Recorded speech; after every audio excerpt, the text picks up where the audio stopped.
Have you ever had that feeling?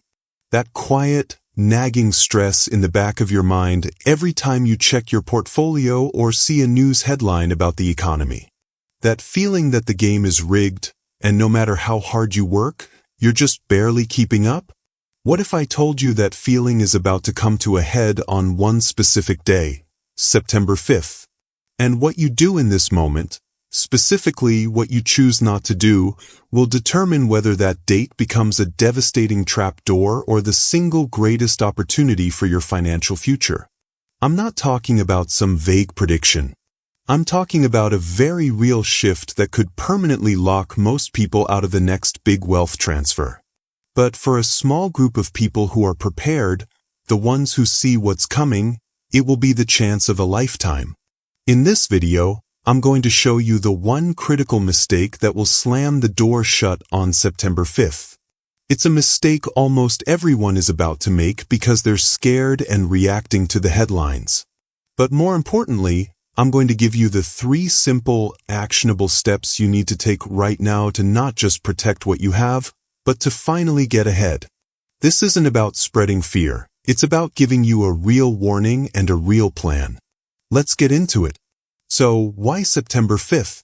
It's not a random date I pulled from a hat. It's the day the European Central Bank, which is basically the European equivalent of our Federal Reserve, gets together to make a huge decision on interest rates. Now, I know that sounds like boring, technical jargon that only bankers in suits should care about, but I need you to understand this because it directly impacts your wallet. In the days just before this meeting, we're going to get the latest data on inflation and employment across Europe. Think of it like a doctor getting the patient's latest test results right before deciding on a major course of treatment. Those numbers will tell them if the economy is running too hot and needs to be cooled down with higher rates, or if it's getting too weak and needs more support. But here's the critical part that most people miss. This decision doesn't happen in a vacuum. We live in a globally connected financial world. What happens in Frankfurt, where the ECB meets, doesn't stay in Frankfurt. It sends a shockwave across the Atlantic that hits Wall Street and Main Street, USA. The ECB's move on the 5th essentially sets the stage and puts immense pressure on the US Federal Reserve for their own big meeting on September 18th. It's the first domino. If the ECB makes a dramatic move, it forces the Fed to respond. It influences the strength of the dollar, it affects how much American companies can sell overseas, and it changes the mood of the entire global investment community. It's the pebble that starts the avalanche, and if you're not paying attention, you'll only see the wall of snow coming at you without understanding where it came from. This brings me to a really important idea, the concept of the chosen ones. When I use that term, I'm not talking about being lucky or being part of some exclusive secret society. It has nothing to do with where you were born or how much money you have right now. It's entirely about a choice. It's a choice to look past the frantic, clickbait headlines and seek out a deeper understanding of how money really moves in the world. The chosen ones are simply the people who have decided to become students of the game. They understand that while everyone else is focused on the scoreboard, the daily ups and downs of the stock market, the real action is happening in the rulebook, which is being rewritten by central banks. They get that massive wealth is rarely created just by working harder at your job. That's a part of it, of course, but history shows that fortunes are often captured. They're captured by people who have the patience and foresight to position themselves correctly before a major shift, to understand the timing of when capital is about to flow from one asset to another. It's about recognizing that these dry, bureaucratic meetings are where the tides of the economy truly turn. Being chosen isn't a birthright, it's a mindset. It's the decision to be proactive instead of reactive, to be calm when everyone else is fearful, and to see the opportunity that chaos presents. It's about realizing that you have the power to be one of them, simply by choosing to pay attention to the right things. So let's get to the heart of it.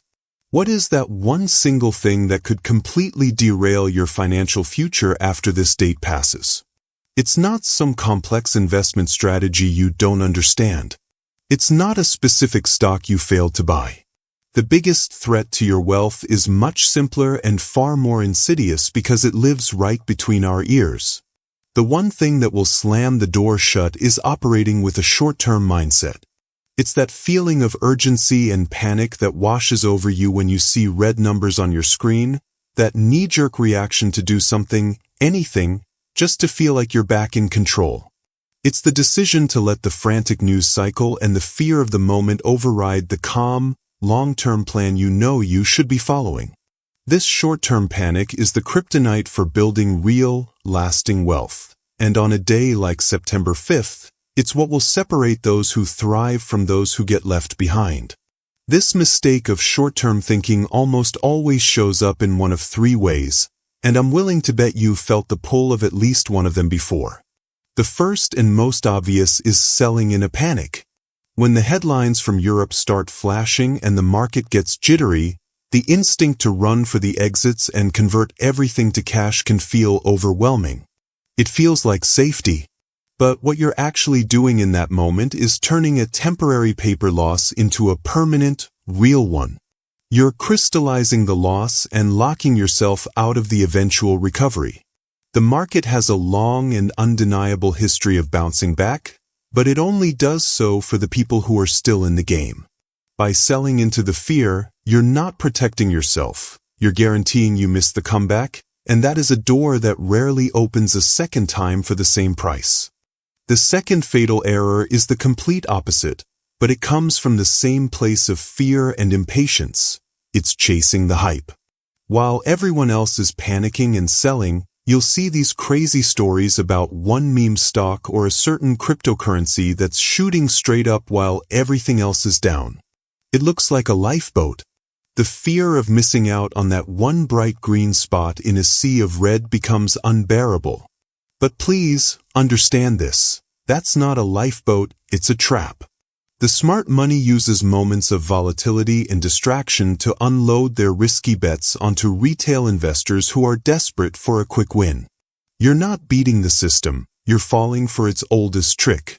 You're taking the money you just pulled out of solid, quality assets and gambling it on a lottery ticket, effectively transferring your wealth to someone else. Now, the third mistake is the most seductive because it feels so safe and so rational. It's the decision to stay in cash. To move everything to the sidelines and just wait for all of this to blow over. You tell yourself you'll jump back in when everything feels safe again. But here's the brutal truth they don't tell you. Cash isn't a safe harbor, it's a melting ice cube. With inflation still present, the purchasing power of that cash is slowly eroding every single day you sit on the sidelines. And the biggest cost is the opportunity cost. The door that slams shut on September 5th isn't the door to safety, it's the door to opportunity. It's the door to buying wonderful assets at a discount. History's greatest investors built their fortunes not by timing the market perfectly, but by having the courage to be greedy when others were fearful. By staying in cash, you are choosing to be fearful while others are quietly positioning themselves to be greedy. You are watching the sale of a lifetime from the parking lot, and by the time you feel confident enough to walk back in, the best deals will be long gone. The door will be closed. Now that we know what not to do, let's talk about your game plan. This is where we move from fear to empowerment. This is the practical, real-world strategy that will allow you to not just weather the coming volatility, but to actually use it to your advantage. This isn't about making crazy, risky bets. It's about getting your financial house in order so you can face any scenario with confidence instead of panic. The very first thing you need to do right now is what I call a PAR check. It's a simple three-part system to fortify your position. First, protect your capital. This is the most foundational step. Before you even think about investing, you must have a safety net.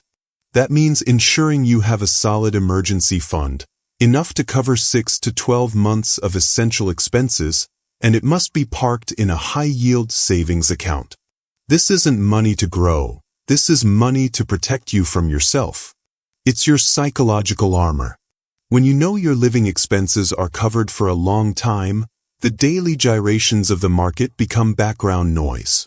You are no longer a forced seller. No matter what happens, you won't have to sell your investments at a terrible time just to pay your mortgage. That peace of mind is priceless. Next, you need to assess your risk. Be brutally honest with yourself. Look at your investment portfolio today and ask, if the market dropped 20% tomorrow, would I be able to sleep at night, or would I be lying awake at 3 a.m. filled with dread? If the answer is dread, your portfolio is not aligned with your true risk tolerance. The time to fix that is now, before the volatility hits, not in the middle of a panic attack when your judgment is clouded by emotion. This might mean moving some of your investments into more stable assets. There is no shame in that. A portfolio that lets you sleep well is always better than a high-risk one that causes you to make panicked, costly mistakes. Finally, you need to remove the weak links. We all have them. Those hope investments we bought because of a hot tip or a feeling that it might moonshot. The stocks or assets you're secretly unsure about but are holding onto out of stubbornness or the fear of realizing a loss. Now is the time to be ruthless. Strengthen your portfolio by getting rid of the clutter and doubling down on what you truly believe in, the quality companies or assets with strong fundamentals. A streamlined, high-conviction portfolio is much easier to manage and hold through a storm than a messy collection of lottery tickets. Once your foundation is solid, it's time to go on the offensive by building what I call a liquidity war chest. Think of this as your opportunity fund, completely separate from your emergency savings. This is cash you deliberately set aside, little by little, with the specific purpose of being ready to buy when everyone else is selling. A market downturn isn't a tragedy for the prepared, it's a fire sale on amazing companies. You don't need a huge amount to start. Even setting aside a small, consistent amount from each paycheck builds up over time. The key is to have this cash ready and waiting, so when fear is at its peak and prices are low, you don't have to scramble. You can calmly and strategically decide where to put it to work, adding to your very best investments when they're on sale. This is how you turn market fear into your personal gain. But all the planning in the world is useless without the right mindset, and this is truly the most important step. You have to make a conscious shift from being reactive to being proactive. Your greatest asset isn't your stock picks, it's your psychology. This starts with committing to a written plan. Literally, write it down. Something like, I will not sell my quality investments out of fear. I will stick to my long-term strategy. I will see market drops as potential opportunities. This written plan becomes your anchor, your personal constitution that you can refer back to when emotions are running high. Then, you have to actively manage your environment. You must turn down the volume on the constant news noise. The financial media is designed for drama and clicks, not for your wealth creation. Their incentive is to keep you watching, and fear is their best tool. Your incentive is to stay calm and stick to the plan. So, limit your consumption. Check your portfolio less often. Unfollow fear-mongering accounts. Choose to feed your mind with education and long-term perspective, not hourly updates that trigger your panic reflexes. The chosen mindset is simply this: the calm, patient confidence of someone who knows they have prepared, who trusts their plan, and who understands that true wealth is built not in days of frenzy, but over years of disciplined, quiet action. So, let's bring this all together. September 5th is not an end, it's a catalyst. It's a moment that will test every investor's resolve. But remember, the single greatest risk isn't the event itself, it's how you react to it. The one thing you must guard against above all else is that short-term, fearful mindset that urges you to abandon your plan. Succumbing to that panic is what truly slams the door shut on the incredible opportunities that chaos always creates. I want you to leave this video with one powerful idea. You are not a passive victim of the economy. You are not a bystander. You are the architect of your own financial destiny. The power is entirely in your hands. By taking these 3 steps, by doing your PR check, building your liquidity war chest, and making that crucial mindset shift, you are doing more than just protecting yourself. You are actively positioning yourself to not just survive, but to absolutely thrive. You are choosing to step into that role of the prepared, proactive individual who sees what others miss. You are choosing to be on the right side of the wealth transfer. You are, by your own actions, becoming one of the chosen ones. If this message resonated with you and you found this warning valuable, please do me a huge favor and hit the like button on this video. It really helps get this important information out to more people who need to hear it. If you haven't already, make sure to subscribe to the channel and tap that notification bell. The situation is fluid, and I will be here to break down exactly what happens after September 5th and what our next moves should be. Most importantly, I'd love to hear from you. Drop a comment below and simply say, "I am prepared." Tell me which step you're going to take first. That public commitment is a powerful thing. And if you want to take the next step right now in building your unshakable foundation, I highly recommend watching this video next on how to build a crash-proof portfolio. Thanks for watching, and I'll see you in the next one.